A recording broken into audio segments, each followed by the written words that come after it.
معروف عالم دین مولانا طارق جمیل کپڑوں کی برانڈ لانچ کر رہے ہیں اور اس حوالے سے انہوں نے ٹویٹر اکاؤنٹ سے بھی ایک وضاحتی ویڈیو پیغام جاری کیا تھا۔ ویڈیو پیغام میں مولانا طارق جمیل بتا رہے ہیں کہ برانڈ کی بنیاد رکھنے کی وجہ سن 2000 سے میرے دل میں آئی تھی کہ اللہ کوئی ایسا سلسلہ بنا دے کہ میرے پاس جو مدارس ہیں وہ اپنے پاؤں پر کھڑے ہو جائیں۔ انہوں نے کہا کہ میں سوچتا تھا کہ یا اللہ کوئی ایسی شکل بنا دے کہ زکوٰۃ خرچ نہ ہو اور زکوٰۃ کے بغیر ہی مدرسہ چلے۔ مولانا طارق جمیل کا کہنا تھا کہ جب کورونا آیا تو اللہ نے میرے دل میں ڈالا کہ ہم کوئی کاروبار کریں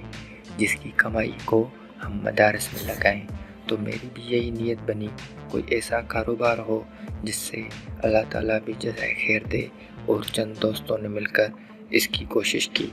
ان کا کہنا تھا کہ ہم نے میرے نام کا برانڈ MTG یعنی مولانا طارق جمیل کے نام سے لانچ کرنے کا ارادہ کیا ہے، چونکہ ہمارے برصغیر میں علماء کا کاروبار کرنا عیب سمجھا جاتا ہے، حالانکہ امام ابو حنیفہ سے بڑا کپڑوں کا تاجر کوئی نہیں تھا۔ مولانا طارق جمیل نے وضاحت کرتے ہوئے کہا کہ میں نے کسی کاروباری نیت سے یہ کام نہیں کیا،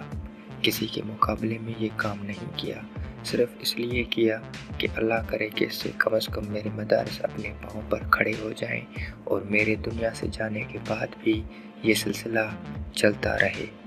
تو دوستو، مزید ویڈیوز کے لیے ہمارے چینل کو سبسکرائب کرنا نہ بھولیں، اس کو لائک کریں، کمنٹس کریں اور شیئر کریں۔